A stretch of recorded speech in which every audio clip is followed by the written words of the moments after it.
तो दोस्तों हम अपने लेजर्स को किस तरह से रिकंसाइल करते हैं, इस वीडियो में आज हम लेजर्स रिकंसाइल के बारे में समझेंगे। Welcome friends, my name is Imran और आप देख रहे हैं आईबी टेक फोरम। आज हमारी बिजी अकाउंटिंग सॉफ्टवेयर की क्लास नंबर 49 है।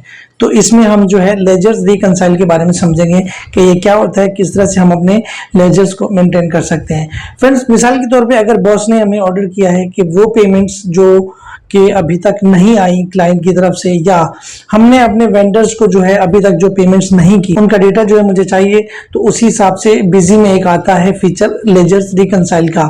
एक होता है बैंक रिकंसिलिएशन, दूसरा होता है लेजर्स रिकंसाइल का कि कौन सी पार्टी ने जो है कब पेमेंट जमा करवाई है, हमने कब जो है चेक दिया है किसी को, या कब जो है चेक क्लियर हुआ है। वो टॉपिक जो है अलग है और उसको जो है हम बाद में डिटेल से समझेंगे। तो ये है लेजर्स रिकंसाइल। ये हमारे ऑफिस वर्क की एक रिपोर्ट होती है कि कौन सी पार्टी ने अब तक जो है हमें पेमेंट दे दी हुई है, कौन से क्लाइंट ने हमें पेमेंट दी है, हमने किस वेंडर को जो है पेमेंट कर, तो हम जो है उसी हिसाब से लेजर रिकंसाइल की रिपोर्ट बनाते हैं कि हमारे पास जो रिकंसाइल डेटा है वो अलग होना चाहिए, जो अनरिकंसाइल डेटा है वो अलग होना चाहिए। तो इसी हिसाब से इस फीचर को आप 2-3 तरीकों से यूज कर सकते हैं। इस पार्टी की पेमेंट रिसीव हो चुकी है, इस पार्टी की पेमेंट रिसीव नहीं। तो लेजर रिकंसाइल की रिपोर्ट में आप जो अलग अलग रिमार्क्स भी लिख सकते हैं। तो हम जो इसका बेसिक सॉफ्टवेयर में प्रैक्टिकल करते हैं। जो लोग इस चैनल के ऊपर न्यू हैं और जिन्होंने अभी तक सब्सक्राइब नहीं किया तो इस चैनल को सब्सक्राइब कर दें, क्योंकि अभी बहुत सारी वीडियोस आना बाकी है। मैं चाहता हूं कि आप जो है कोई भी वीडियो मिस ना करें। तो हम जो है इसका डिटेल के साथ प्रैक्टिकल कर रहे हैं, और जिन लोगों ने सब्सक्राइब कर लिया थैंक यू वेरी मच। तो चलिए हम अपनी वीडियो की तरफ चलते हैं।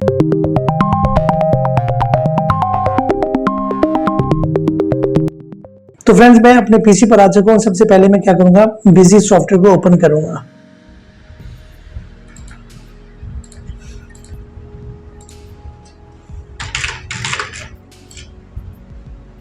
सॉफ्टवेयर ओपन करने के बाद एडमिनिस्ट्रेशन में जाके configuration and then feature option में जाऊंगा और अकाउंट्स टैब में जाऊंगा। तो उसके बाद यहाँ पे आपको एक टॉपिक मिलता है लेजर रिकंसिलिएशन, सही है। तो यहाँ पे आपने इसको इनेबल कर देना है। इनेबल करने के बाद आपने यहाँ पे सेव के ऊपर क्लिक कर देना है। अब मैं क्या करता हूँ, 2-4 एंट्री ऐसे करता हूँ जिसमें हमने कुछ पेमेंट दे भी दी अपने वेंडर्स को और अपने क्लाइंट से कुछ पेमेंट्स ले भी लिए हैं। फिर उसी तरीके से हम इनको जो है रिकंसाइल एंड अनरिकंसाइल का लेजर शो करते हैं। तो यहाँ पे मैं क्या करता हूँ, सबसे पहले मैं जो है यहाँ से परचेज करता हूँ किसी अपने क्रेडिटर से। 1/7/2021 को मैंने परचेज किया और यहाँ पे जो है ये इसको मैं नॉन जीएसटी में परचेज करूंगा। हमारा जो क्रेडिटर है वो है एफएस ऑटोज। यहाँ पे मैं क्या करूंगा, यहाँ पे एक बाइक जो है परचेज करता हूँ और यहाँ पे 50,000 की एक बाइक है और मैं इसको जो है यहाँ पे सेव कर देता हूँ। मैं जो है एक और वॉचर बनाता हूँ यहाँ पे 2 तारीख का। मैं यहाँ पे बनाता हूँ एफएस ऑटोज के नाम से, और यहाँ पे मैं क्या करता हूँ, इससे जो है ना हम एक और बाइक परचेज करते हैं। मैं सबकी 2-2, 3-3 एंट्रियाँ जो है कर लेता हूँ। यहाँ पे है 65,000 की और मैं इसको सेव कर देता हूँ। इसी तरीके से एक और एंट्री 3 तारीख की करता हूँ मैं एफएस ऑटोज के नाम से।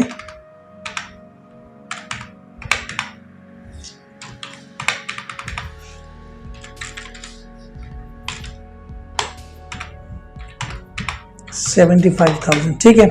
तो यहाँ पे जो एफएस आउटोज है उसकी 3 एंट्री हो चुकी। हम जो है सेल भी करते हैं। अब हम सेल क्या कर रहे हैं, यहाँ पे 1 तारीख को हमने सेल किया एग्जाम्प्ट के साथ, और एहसन अली को हमने जो है लैपटॉप सेल किया। 5 लैपटॉप हमने सेल किए। ये एक लैपटॉप जो है वो 10,000 का था। यहाँ पे मैं इसको सेव करता हूँ और एक जो है मैं क्या करता हूं, तो हसन अली की जो है मैं एक और एंट्री करता हूं यहाँ पे। इसी हिसाब से जो है इसको मैं क्या करता हूं, कंप्यूटर एसेसरीज जो है मैं इसको सेल करता हूं 5 क्वांटिटी में, और एक की जो वैल्यू है वो 5,000 है। तो मैं इसको यहाँ पे सेव कर देता हूं और हसन अली की एक और एंट्री करता हूं 3 तारीख में, ठीक है।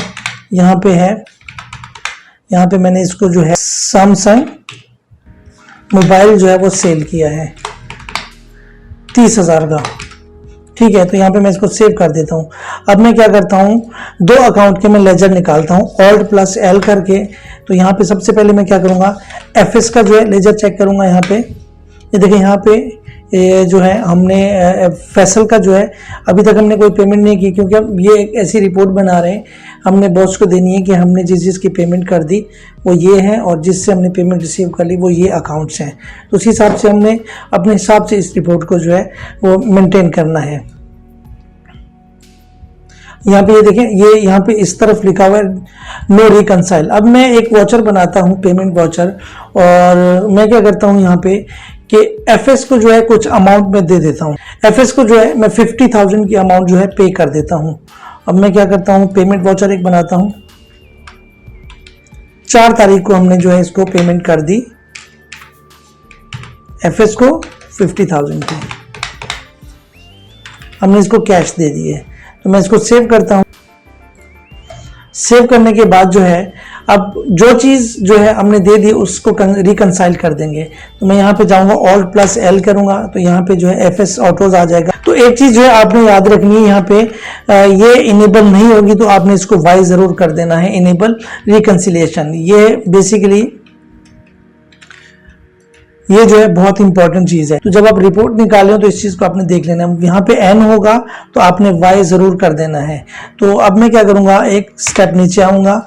अब जो लेजर रिकंसाइल है उसके ऊपर जो है हम यहाँ पे क्लिक करेंगे। कौन से, अभी तक कोई भी रिकंसाइल नहीं। अब मैं क्या करता हूँ, लेजर सबसे पहले अनरिकंसाइल लेजर जो है ना निकाल लेता हूँ। तो सारे ही अनरिकंसाइल है, तो मैं इसके ऊपर क्लिक करता हूँ। तो मैं चाहता हूँ ये देखिए यहाँ पे ये वाली एंट्री जो है हम इसको रिकंसाइल में ऐड कर देंगे कि हमने ये पेमेंट जो है दे दी है। अब अगर मैं F4 इसी एंट्री के ऊपर रख के मैं F4 प्रेस करूँगा तो यहाँ पे आपने अगर एन हो तो आपने वाई कर देना है, यानी रिकंसाइल एंट्री। तो और यहाँ पे आपने जो है रिमार्क्स लिख देने। एक तो आपने डेट लिख देनी है कब आपने इसको पेमेंट की, दूसरा आपने यहाँ पे लिख देना है कि amount, total amount paid, total amount paid, और यहाँ पे आपने डेट लाजमी जो है मेंशन कर देनी है 4/7/2021। ठीक है, यहाँ पे इसके ऊपर मैं क्लिक कर दूंगा। जैसे मैं सेव करूंगा तो यहाँ पे ये देखें, ये जो है हमारे पास एक रिमार्क्स भी आ गया हुआ है, जो ये देखें टोटल अमाउंट पेड इसी के सामने। अब ये रिकंसाइल होगा ये भी। अब जो है मैं क्या करता हूँ, इसको चेक करता हूँ अपने रिकंसाइल टैब में। तो यहाँ पे मैं जब आऊँगा दोबारा तो यहाँ पे इसको जो है मैं रिकंसाइल चेक करूँगा तो यहाँ पे हमने जो है एक पेमेंट देखें दे दी हुई है। अब इसी तरीके से जो है हम एक जो है रिसिप्ट वाउचर बनाते हैं। एहसन अली का जो है लेजर चेक कर लेता हूँ। तो यहाँ पे मैं क्या करूँगा, सबसे पहले जो है अनरिकंसाइल के ऊपर देखूंगा, सारे ही अनरिकंसाइल है। 25,000 एक है, 55,000 की जो है एक हमने इसको सेल की है, एक हमने उसको जो है मोबाइल बेचा था, और एक जो है हमने उसको जो है कंप्यूटर एसेसरीज हमने सेल की थी।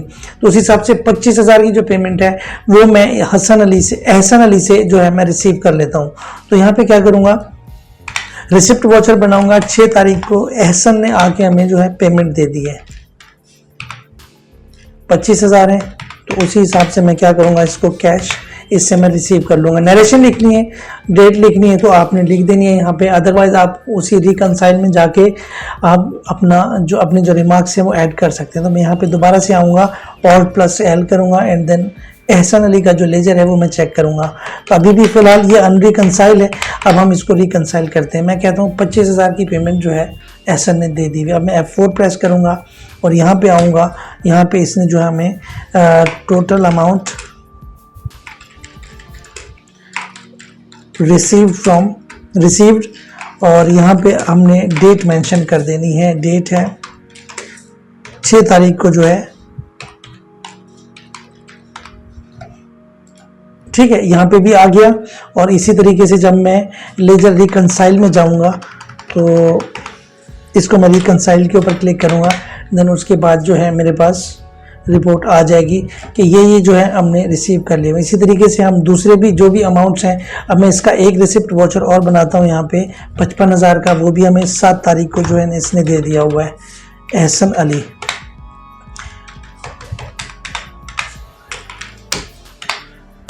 यहाँ पे मैं इसको सेव करता हूँ। सेव करने के बाद दोबारा Alt+L करूँगा, एहसन अली का लेजर जो है मैं चेक करूँगा। सबसे पहले अनरिकंसाइल में इसको जो है रिकंसाइल कर दूंगा कि 55,000 की पेमेंट जो है वो आ गई है। F4 प्रेस करूँगा और यहाँ पे टोटल अमाउंट रिसीव्ड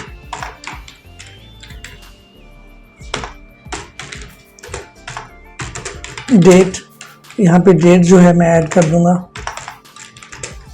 7 तारीख को इसने जो है हमें पेमेंट आकर दे दिया। तो मैं भी इसको सेव करता हूँ और अब मैं जाऊँगा यहाँ पे रिकंसाइल के ऊपर। तो यहाँ पे देखें 2 पेमेंट जो है ना हमने SNLE से जो है वो रिसीव कर लिए हुए हैं टोटल। इसी तरीके से अगर हम अपने वेंडर को पेमेंट कर रहे हैं तो वो भी उसी में आता जाएगा।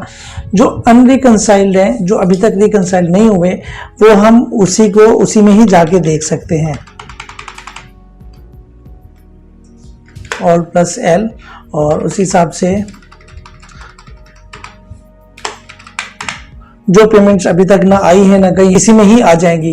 तो ये वो डेटा है जो हम खुद ही ओपन करेंगे। वो अब रिसिप्ट वाचर का हो, जिसको पैसे देने हो या जिससे लेने हो, उसी हिसाब से ऑल प्लस L करके हम वही डेटा ही निकालेंगे। तो फ्रेंड्स यहाँ पे हमारी क्लास नंबर 49 खत्म होती है, लेजर रिकंसिलिएशन खत्म होता है। इंशाल्लाह मिलते हैं नेक्स्ट वीडियो में। इमरान को इजाजत दीजिए, अल्लाह हाफिज़।